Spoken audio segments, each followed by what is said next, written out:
ईसाई मिशनरियों ने, उन्होंने तय किया कि एक 2 स्टेप थ्योरी बनाई उन्होंने काम करने की। 2 स्टेप फॉर्मूला क्या है उनका? तो पहले स्टेप में व्यक्ति को उसकी जड़ों से, मूल से तोड़ो, उसे पहचान, उसकी छोटी पहचान के प्रति सजग करो कि भाई तुम आदिवासी हो, तुम हिंदू नहीं हो। मुझे कोई कहे सतीश जी आप ब्राह्मण हैं, मेरे कॉलर में खड़े कर लेता हूँ, हाँ मैं ब्राह्मण हूँ। आप श्रेष्ठ हैं, हाँ बिल्कुल मैं श्रेष्ठ हूँ। आप क्षत्रिय हैं, हाँ बिल्कुल मैं क्षत्रिय हूँ, मैं वीर हूँ, मैं ये हूँ, मैं वो हूँ। हमारी जो ये छोटी छोटी पहचानें हैं, उन पहचानों के प्रति हम भारतीय इतने ज़्यादा संवेदनशील हैं कि उनको इग्नाइट करना, उनको उनके आधार पर हमें भड़काना बहुत आसान हो जाता है। मैंने जानकारी दी थी कि 80 लाख लोगों ने 2011 की जनगणना में कहा ORP टिक किया, हम हिंदू नहीं है बताया। यदि वो परसेंटेज में निकालें तो 0.66% होते हैं। अब जहाँ पर 5 करोड़ बांग्लादेशी घुसपैठियों की हम बात कर रहे हैं, वहाँ पर 80 लाख थोड़ा बहुत बड़ी समस्या नहीं लगती। तो फिर इस पर बात क्यों कर रहे हैं? उसकी आवश्यकता क्या है?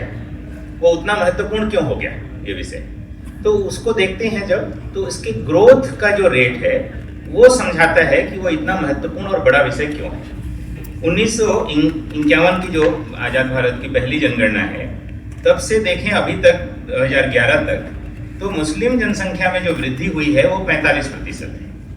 और ORP की जनसंख्या में यदि हम वृद्धि देखते हैं उसी जगह, तो वो 53.49% होता है, यानी मुस्लिम जनसंख्या से ज़्यादा। आपको मैं 2011 में की जनगणना के हिसाब से एक आंकड़ा देता हूँ, वो आपको चौंकाएगा। मध्य प्रदेश में 2001 के बाद 2011 के बीच ORP का जो वृद्धि हुई वो हुआ 1223%। फिर छत्तीसगढ़ में जो ORP की वृद्धि हुई वो है 2747%। ये इतने बड़े आंकड़े हैं कि ये ऑर्गेनिक ग्रोथ हो ही नहीं सकता जब तक कोई एक्सटर्नल ताकत इसको बढ़ाने में न लगे। तो ये एक्सटर्नल ताकतें कौन है और क्यों बढ़ा रहे हैं, ये प्रश्न भी उठता है। तो एक्सटर्नल ताकतों में पहली चर्चा तो अभी थोड़ी देर पहले रतन सारडा जी कह रहे थे, वो थे कल्चरल मार्क्सिस्ट फोर्सेस। उनको अलग अलग पहचानें क्रिएट करनी, उन पहचानों को बड़ा करना, आपस में लड़ाना, वो उनका तरीका है, वो उनका मोड ऑफ ऑपरेंटिस वही है। तो वो एक कारण है कि अंग्रेजों के जाने के बाद कल्चरल मार्क्सिस्ट फोर्सेस ने इस डिवीजन को बढ़ाया, ORP को बढ़ाने में अपनी भूमिकाएं निभाई। दूसरी ताकत जो जिसने ज्यादा बड़ी भूमिका निभाई वो है ये प्रसारवादी अपनी ईसाई शक्तियां। ये क्यों भूमिका निभा रही हैं, उसके पीछे उनका क्या स्वार्थ है, तो थोड़ा ये समझना बहुत जरूरी है। बहुत संक्षेप में इसको समझते हैं कि सपोज मैंने कहूँ आपको कि आप ईसाई बन जाइए, अपना रिलीजन कन्वर्ट कर लीजिए आप और ईसाइयत में आइए, तो आपको तुरंत अपनी जड़ों से कटना, अपनी मूल पहचान से कटना बहुत आसान नहीं होगा। आप तुरंत यह डिसीजन नहीं लेंगे।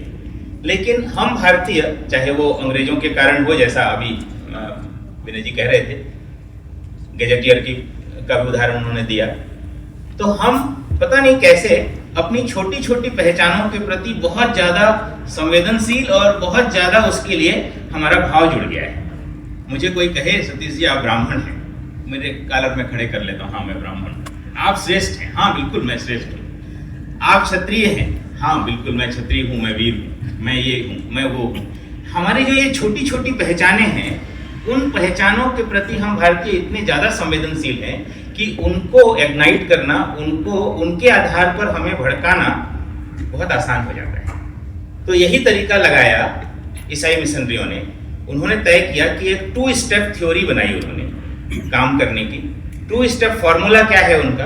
तो पहले स्टेप में व्यक्ति को उसकी जड़ों से, मूल से तोड़ो, उसे पहचान, उसकी छोटी पहचान के प्रति सजग करो कि भाई तुम आदिवासी हो, तुम हिंदू नहीं हो। हिंदुओं ने तो तुम्हारे ऊपर अत्याचार किए, तुमको जंगलों में खदेड़ दिया, तुमको पिछड़ा उसने बनाया, तो तुम आदिवासी हो, तुम हिंदू नहीं। तो उनकी पहले आदिवासी पहचान मजबूत की और फिर उसको ORP में टिक कराया, जैसे हमने देखा है। अब जब एक बड़े समूह से वो कट गया, अपनी जड़ों से वो व्यक्ति कट गया, तो जब वो एक जिस स्टेट ऑफ माइंड में वो है, तो उसको अब अपने में जोड़ना बड़ा आसान हो गया। तो सेकंड स्टेप में उसको ईसाई बनाया। अब मैं ये केवल थ्योरेटिकली कह रहा हूँ बातें, ऐसा लग सकता है कि ये तो सामान्य थ्योरी ही है। तो मैं आपको कुछ आंकड़े बताता हूँ, उससे आपको ये ध्यान में आएगा कि ये एक्चुअल में ये हो क्या रहा है। तो मेघालय में 1951 की जनगणना में ओआरपीएस में टिक करने वाली संख्या थी 58% और ईसाई जनसंख्या थी 23%। और 2011 की जनगणना में वो जो ओआरपीएस 58% था वो घटकर आ गया 8% और जो ईसाइयत 23% थी वो हो गया 74%। पहले उस जगह पर ओआरपी बढ़ाते हैं और फिर अगले चरण में वो ओआरपी घटता है और ईसाइयत की संख्या बढ़ती है। नागालैंड में तो उसको तो अंग्रेजों ने ही उनको एक अलग नागा ट्राइब्स का अलग धर्म कोड दिया, तो 98% जो नागा थे वो हिंदू पहचान से एक झटके में कट गए। 1951 में ओआरपी में टिक करने वाली संख्या थी नागालैंड में 60% और ईसाई जनसंख्या थी 35%। आज वहां पर ओआरपी केवल 10% है, ईसाइयत 90%। ये है 2 स्टेप थ्योरी। अच्छा, तो ये 2 स्टेप है, तो फर्स्ट स्टेप कहाँ हो रहा है? तो फर्स्ट स्टेप हो रहे हैं मध्य प्रदेश में, छत्तीसगढ़ में, झारखंड में। तो आपको एक झारखंड का मैं डाटा बताता हूँ, आप घबरा जाएंगे यदि सही ढंग से उसको समझ पाए तो। झारखंड में 2011 की जनगणना में 32 तहसीलें ऐसी हैं जहां पर ओआरपी यानी मैं हिंदू नहीं हूं कहकर टिक करने वालों की संख्या 50% से अधिक है। ऐसे 32 तहसीलें। 66 तहसीलें ऐसी हैं जहां हर चौथा व्यक्ति ने टिक किया कि मैं हिंदू नहीं हूं, मैं ओआरपी में टिक करता हूं। 11 तहसीलों में संख्या तो ऐसी है 80% लोगों ने कहा कि हम हिंदू नहीं हैं, हम ओआरपी हैं, अदर रिलीजन हैं। 2 तहसीलें ऐसी हैं जहां 90% से अधिक लोगों ने ओआरपी में टिक किया।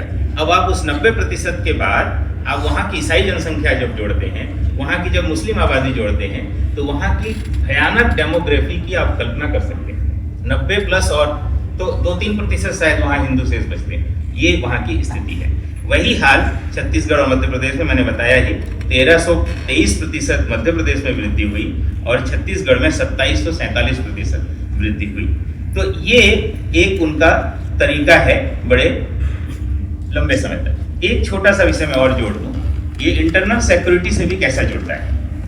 जब हमने इस बारे में थोड़ी शोध की कि ये ओआरपी की ग्रोथ रेट का जो रीजन है वो कहाँ कहाँ है, तो हमने जब उसके डॉट्स लगाए तो आपको जानकर आश्चर्य होगा कि वो बिल्कुल सिमिलर थे, बिल्कुल पैरेलल उसके साथ ही साथ थे।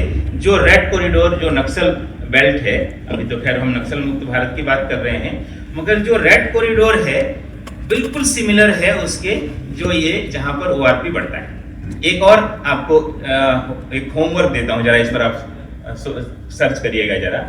जो अपना चिकन नेक है जो जोड़ता है शेष भारत और पूर्वोत्तर को, उस चिकन नेक के पास आसपास ओआरपी की संख्या बहुत तेजी से लगभग 550% की वृद्धि वहां पर देखी गई।